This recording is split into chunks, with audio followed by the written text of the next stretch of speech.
Le mois de septembre en bourse, entre peur, mais aussi piège.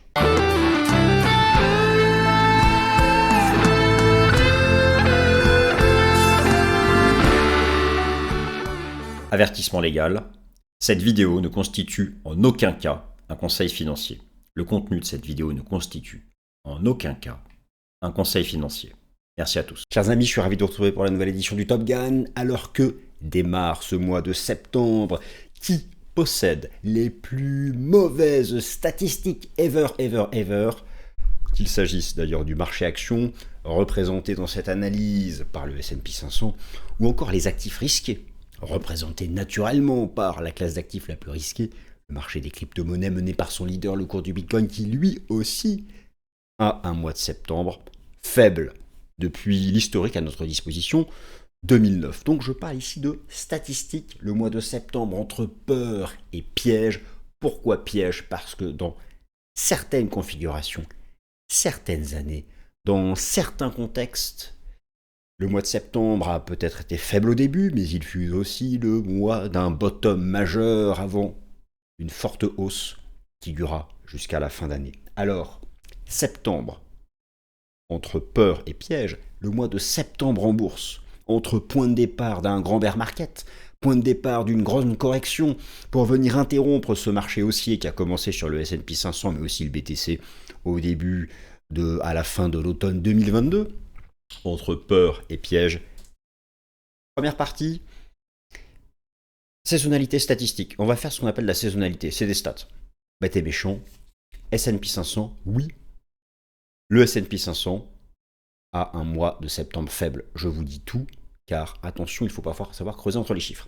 Deuxième partie, bon, je parle ici du marché action, je parle en fait de manière générale des actifs risqués en bourse. Quel actif plus risqué que le BTC? Je pense que je traite ce sujet parce qu'il représente l'attrait pour le risque.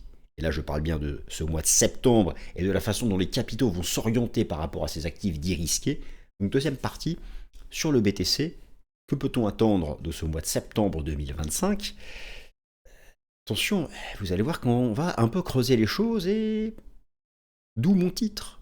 Septembre entre peur et piège. Je me méfie toujours des consensus. Et là, autant vous dire que le consensus est bearish partout et que le marché prend souvent un malin plaisir à piéger le consensus, ou pas forcément dès le premier du mois, mais parfois à partir de la fin de la première semaine, prenant un revers ceux qui attendent et ceux qui jouent l'effondrement, le marché marque un bottom et se reprend. Troisième partie, on parle du mois de septembre. Premier rendez-vous, premier temps fort, vendredi 5 septembre, le rapport NFP. C'est ce vendredi, j'en dis un mot. Quatrième partie, on ne perdra pas de temps, puisque dès le 10 et le 11 septembre, vous avez le PPI et le CPI. Vous vous souvenez du dernier PPI en surchauffe. Attention, le NFP du 5 septembre, le PPI du 10 septembre, le CPI du 11 septembre vont forger définitivement la décision de politique monétaire que prendra la Fed le 17 septembre. Mais attention, le 17 septembre, et c'est la partie d'après, la Fed ne fait pas que prendre une décision en matière de taux. Nous verrons déjà le nouveau rapport de force au sein du FOMC. Est-ce que Stephen Miran va voter ou pas? Vous savez, celui que Trump vient de nommer au sein du FOMC. D'autre part, la Fed le 17 septembre met à jour ses projections macroéconomiques et la Fed le 17 septembre, en mettant à jour ses projections macroéconomiques, nous dit ses anticipations d'inflation, ses anticipations d'en croissance, ses anticipations d'emploi et surtout la Fed nous dit combien il y aura de baisse de taux d'ici la fin de l'année. Il n'y a plus de temps pour tergiverser, il reste 3 décisions de politique monétaire et le 17 septembre, la Fed nous dit ce qu'elle fera. Et autant vous dire que, rappelez-vous, le Top Gun de la semaine dernière, pas de pivot, pivot technique, pivot réel. Rappelez-vous l'impact potentiel sur les différentes classes d'actifs. Le choix sera connu le 17 septembre au plus tard, mais moi je pense dès le 5 septembre avec le NFP. Sixième partie, Big Beautiful Bill. C'est vrai qu'on parle que d'emploi, que d'inflation, que de croissance. Attention, n'oubliez pas la dette américaine, astronomique, avec une charge de la dette qui bientôt sera équivalente au budget de la défense des États-Unis, 900 milliards de dollars. Surveillez-moi les taux longs US, j'en dis un mot. Septième partie, bon, un petit mot sur la France, cette bonne vieille France. Bon, il reste quand même une économie qui compte en Europe, seconde économie, et donc forcément, les enjeux politiques de rentrée, je vous présente ce que j'estime être le baromètre du risque. Car vous savez, si la France est déstabilisée d'un point de vue politique, d'un point de vue économique, d'un point de vue bancaire, d'un point de vue du crédit, derrière, les banques françaises sont impliquées dans toute l'Europe, donc c'est tout le secteur bancaire européen. Derrière, ça pénalise donc tous les actifs risqués européens, et donc il y a un effet de contagion. Attention, l'impact de l'économie française ne se réduit pas à la seule France. Donc oui, ça compte. D'ailleurs, Bloomberg fait souvent des articles sur ce risque politico-économique français et sur le risque de crédit.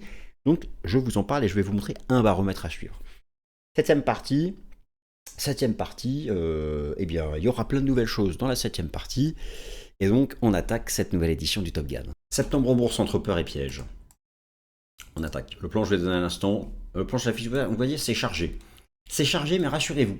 J'ai pas fait de slide comme d'habitude, en écrivant dans tous les sens mes pensées.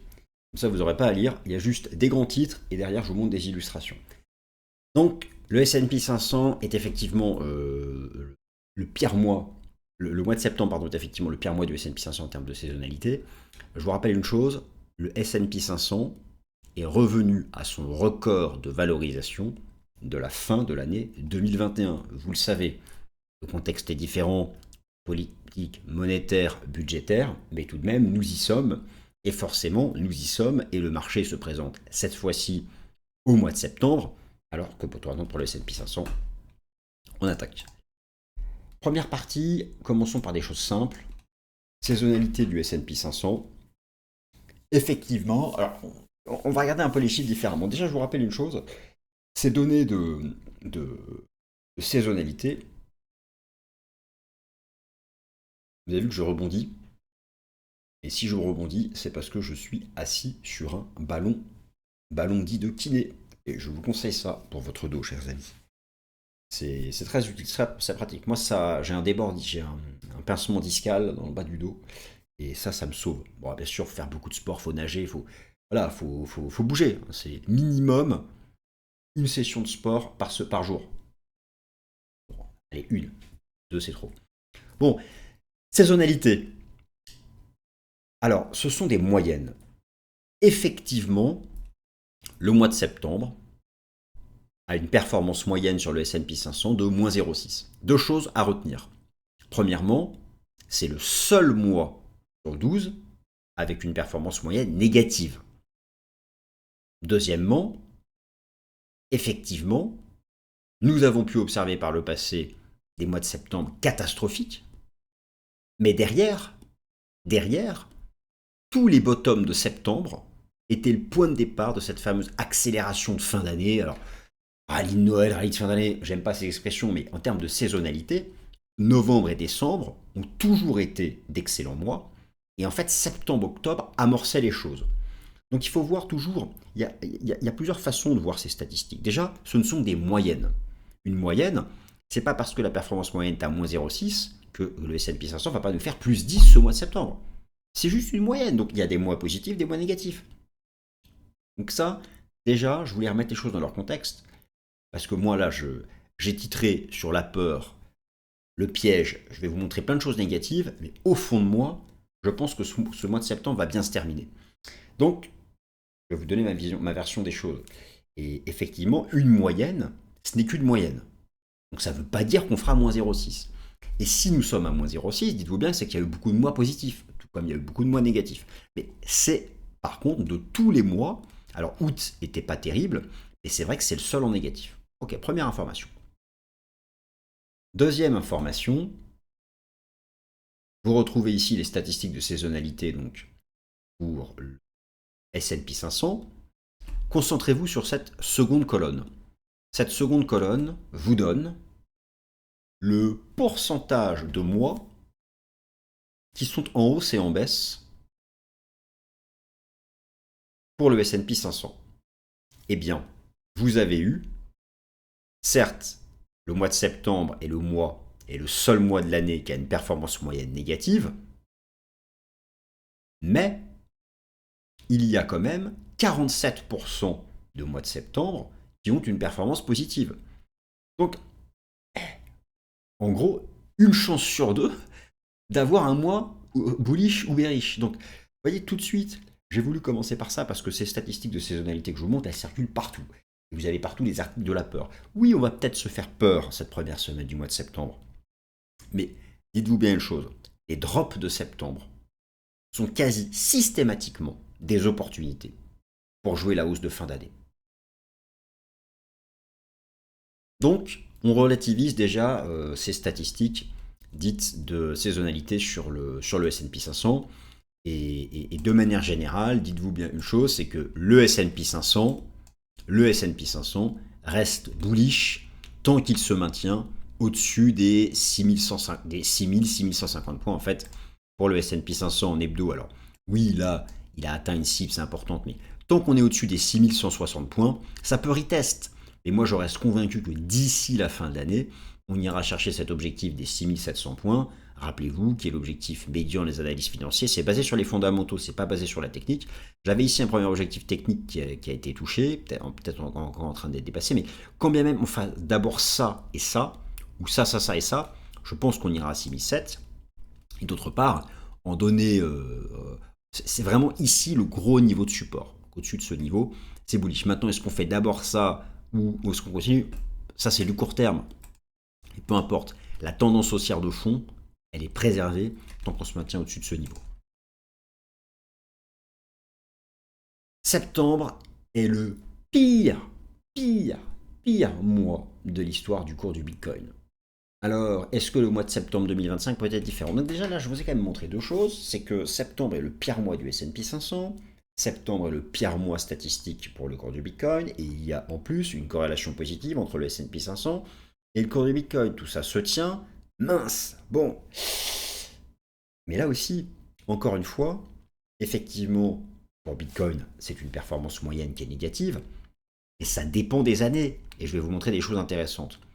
Vous prenez le mois de septembre, il y a une performance moyenne de moins 3,77. Effectivement, vous prenez la performance moyenne de tous les mois du BTC, et le mois de septembre est le seul à avoir une performance baissière. Mais prenez notre cycle en cours, le cycle du BTC qui a commencé à l'automne 2022, eh bien, regardez, les deux derniers mois de septembre, septembre 2024 et septembre 2023, ont eu une performance positive, et en plus, non seulement septembre 2023 et septembre 2024 ont eu une performance positive, mais ils furent le point de départ de l'accélération de fin d'année. Par contre, prenez ici la première semaine, ici on avait droppé. Regardez, première semaine de septembre, on avait corrigé et on était reparti.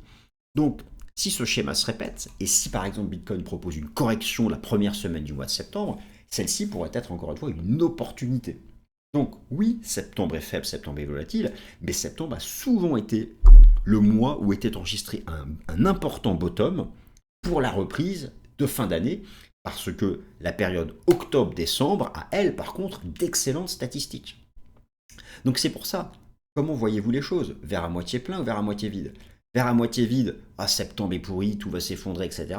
Verre à moitié plein, ok, septembre est pas top, mais c'est une opportunité d'achat pour jouer la saisonnalité favorable de fin d'année. Do you copy me, guys? Do you copy me? Alors, pour Bitcoin, nous sommes en fin de cycle, il est censé se terminer en fin d'année. Le mois, alors, c'est vrai que lorsque l'on compare les cycles, ici vous avez notre cycle actuel et les 3 cycles précédents, on voit bien que septembre, vous avez ici l'alignement calendaire des cycles. Septembre était vraiment un mauvais mois avant que derrière ça bourre.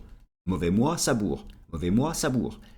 Sauf que nous sommes en fin de cycle, et nous sommes notamment 500 jours après le halving, et nous sommes 1015 jours depuis le point bas de l'ancien bear market, et lorsque vous alignez les cycles, non pas d'une façon calendaire, mais que vous alignez les cycles en tenant compte du nombre de jours écoulés depuis le halving, on constate qu'à partir de 500 jours après le halving, les 3 cycles précédents ont pumpé, donc nous, on va y arriver, 500 jours après le halving, et lorsque vous alignez les cycles en tenant compte du nombre de jours écoulés depuis le point bas du précédent bear market, les 2 cycles précédents arrivaient dans une période où ils pumpaient et nous y arrivons.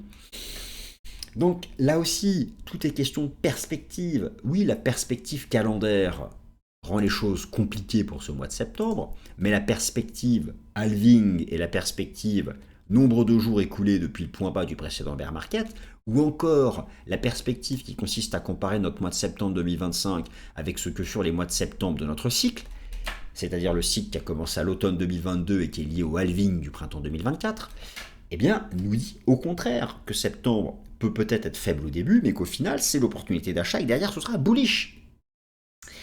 Donc, septembre, par rapport à ce que je viens de vous montrer là, et là, j'ai commencé par la partie technique et statistique. Ensuite, tous les fondamentaux qui vont, parce que vous savez bien que septembre, c'est les fondamentaux qui vont décider, mais vous voyez que déjà, en excluant les fondamentaux et en se concentrant uniquement sur l'aspect statistique, technique, cyclique, alors, peur ou piège? Peur, tout s'effondre, et c'est le début du bear market. Piège, peut-être qu'on va être faible au début, mais que derrière, ça va être méga bullish. Opportunité. Peur ou piège? Peur ou piège? Allez-y, donnez-moi votre avis. Alors, peur ou piège? La réponse, bien sûr, sera, comme d'habitude, d'ordre fondamental. Et il ne faudra pas attendre trop longtemps, puisque dès le vendredi 5 septembre sera publié le fameux rapport NFP qui va décider de l'action de la Fed du 17 septembre. Le rapport NFP, ce rapport sur le marché du travail américain, rappelez-vous, les 3 derniers rapports NFP ont été mauvais. Pourquoi? Parce que vous avez eu moins de 100 000 créations nettes d'emplois. Je vous rappelle qu'aux États-Unis, il faut au minimum 100 000 créations nettes d'emplois chaque mois pour absorber les arrivées dans la population active. 3 mauvais rapports NFP consécutifs. Alors, à votre avis, ce vendredi 5 septembre, y aura-t-il à nouveau moins de 100 000 créations nettes d'emplois? Si ce vendredi 5 septembre, le NFP est faible à nouveau, vous êtes quasi certain que la Fed baissera ses taux en septembre et peut-être même davantage d'ici la fin de l'année. Je vous rappelle que le nombre de chômeurs aux États-Unis est à 7 236 000 au plus haut depuis 4 ans et qu'il est sur le point de franchir un seuil. Si ce chiffre est mis à jour vendredi 5 septembre, et autant vous dire que s'il accélère, c'est la garantie que la Fed baissera ses taux le 17 septembre. Quelle en sera la lecture du marché? Un chômage qui monte, c'est une Fed qui baisse ses taux, mais un chômage qui monte, c'est aussi une économie qui ralentit. Donc les bénéfices, c'est pas top. Alors, peur ou opportunité? Quand je dis peur ou piège, c'est peur ou opportunité. Piège, c'est piège bearish, vous avez compris. Je vous donne les éléments, vous forgez votre propre opinion, les amis. Et nous ne perdrons pas de temps puisque le 10 septembre et le 11 septembre, vous avez vu, hein, j'ai pas fait les slides habituels, c'est plus dynamique, c'est voilà. Bon, je ferai ça une fois sur deux, comme ça il y en aura pour tout le monde. Et on ne perd pas de temps puisque le 10 septembre et le 11 septembre. Donc vous avez pigé que d'ici la fête du 17 septembre, il reste le rapport NFP du 5 septembre, le CPI, inflation CPI le 11 septembre, et les prix à la production, les prix sortis d'usine, le PPI le 10 septembre. Pourquoi c'est important? Parce que le dernier PPI était chaud, brûlant. Chaud, brûlant. Je vous montre ça. Le dernier PPI. Alors, donc, vous avez les prix à la production le mercredi 10 septembre et l'inflation CPI le 11 septembre. Ensuite, c'est la Fed. Et rappelez-vous ce que fut la dernière lecture du core PPI, plus 0,9. En gros, celui-là, il est attendu. Était-ce un coup d'épée dans l'eau par rapport à un ajustement lié au tarif douanier? Ou est-ce que ça devient persistant? Est-ce qu'on va empiler les lectures en surchauffe comme ça? Le PPI va être hyper regardé et dès le 11, vous avez ensuite l'inflation CPI et derrière la Fed prendra sa décision. Donc, le mois de septembre, est-ce qu'il va coller à sa saisonnalité? Est-ce que le mois de septembre va au contraire être un piège bearish pour ceux qui jouent la saisonnalité baissière et qu'en fait derrière ça repart fort? Les fondamentaux vont décider. Donc ce ne sont pas les statistiques qui vont faire notre mois de septembre, ce sont les fondamentaux qui vont alimenter les statistiques.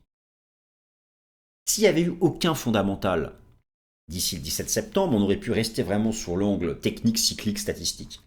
Mais l'angle technique, cyclique, statistique, je vous ai montré en début de vidéo que les messages étaient contradictoires. Donc, on va pas avoir le choix. On va devoir vraiment forger notre opinion en tenant compte des fondamentaux.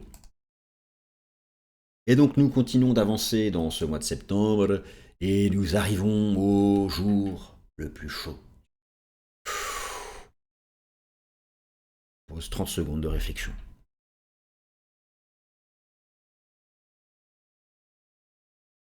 28, 29, 30, ça fait 30.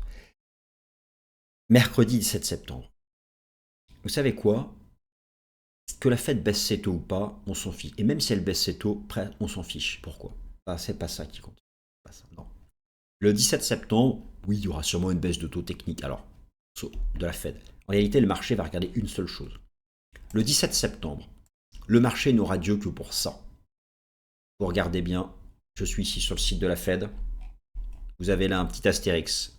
Et oui, le mercredi 17 septembre, la Fed met à jour ses projections macroéconomiques. Le mercredi 17 septembre, la Fed met à jour ses anticipations en matière de croissance économique, ses anticipations en matière d'emploi, ses anticipations en matière d'inflation et surtout, la Fed, le 17 septembre, met à jour ses anticipations en matière de taux d'intérêt. Et derrière, nous saurons exactement ce qu'elle fera. Rappelez-vous le débat, pivot technique, absence de pivot, pivot réel, le Top Gun de la semaine dernière. Rappelez-vous, eh bien, la Fed va le dire ce 17 septembre. On va regarder deux choses. Ces nouvelles anticipations en matière d'inflation. Est-ce qu'elle va nous dire que les tarifs douaniers ont un impact persistant ou transitoire? C'est une question d'adjectif. La vie monétaire n'est qu'une question d'adjectif. Persistant ou transitoire.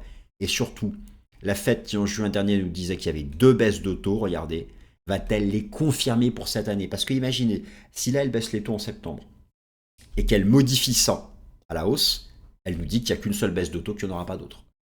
Si elle baisse les taux en septembre et qu'elle laisse 3,9, c'est qu'il y a encore la possibilité d'une autre baisse de taux. On a 4,5. Donc ça, bah voilà, c'est la clé. En fait, ce tableau permettra de savoir si septembre va s'inscrire dans la saisonnalité ou si au contraire, il aura été un piège de saisonnalité.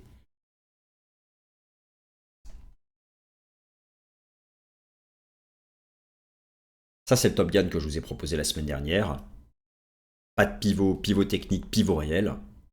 Et derrière, l'impact sur les différentes classes d'actifs.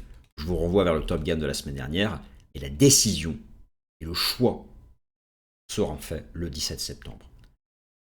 C'est chaud, c'est chaud, c'est chaud. Vous savez, je vous ai beaucoup parlé du FOMC, cet organe qui décide de la politique monétaire de la Fed. Et vous avez observé la façon dont l'administration Trump cherche à prendre le contrôle du FOMC. Déjà, ils ont fait arriver Stephen Miran, qui devrait pouvoir voter à partir de septembre ou d'octobre. Maintenant, ils essayent de s'attaquer à Lisa Cook, qui était pourtant en poste jusqu'en 2030 et quelques, qui fait partie des Neutral Dervish, donc du camp sous influence de Powell.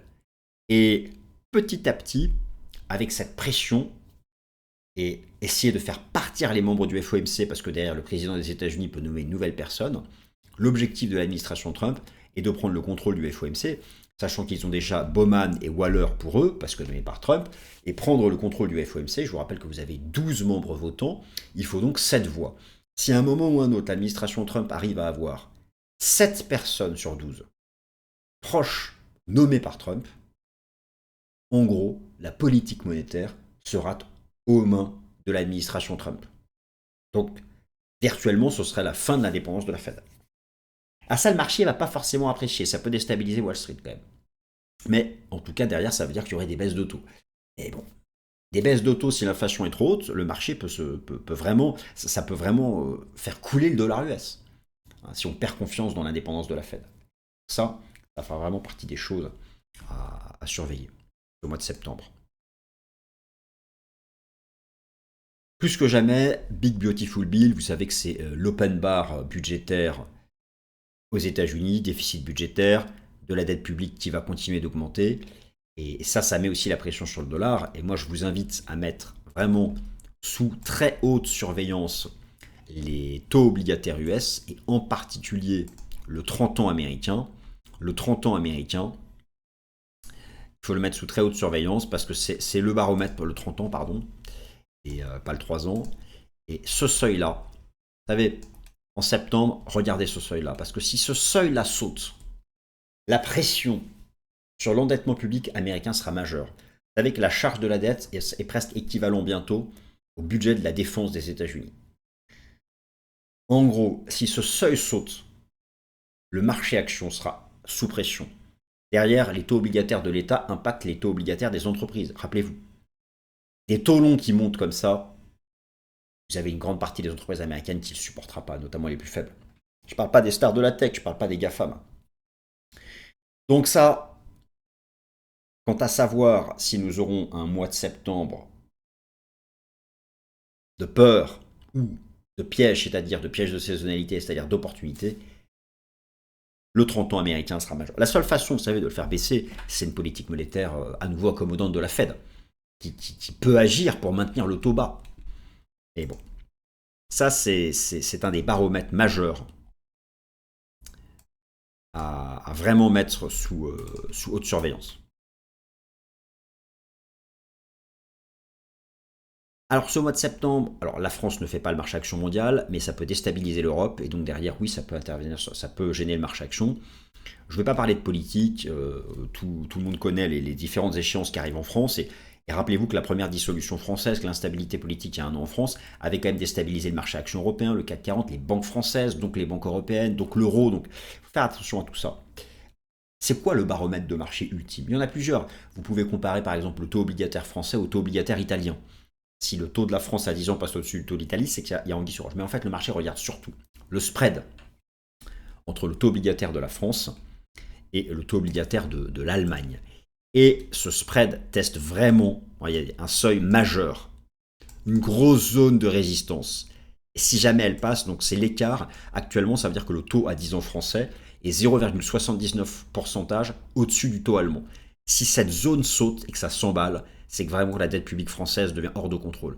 Si le rendement obligataire français dépasse le rendement obligataire italien à 10 ans, c'est vraiment que les choses deviennent hors de contrôle. Et ça peut déstabiliser le marché action européen et ça peut agir globalement sur les actifs risqués en bourse de manière générale. Donc, c'est un des thèmes aussi majeurs à suivre ce mois de septembre. Et puis, alors là, oui, je mis autre. Alors, on peut lister tout ce que vous voulez, la géopolitique, la relation commerciale Chine-États-Unis, les résultats des entreprises, la stabilité financière, la stabilité des banques.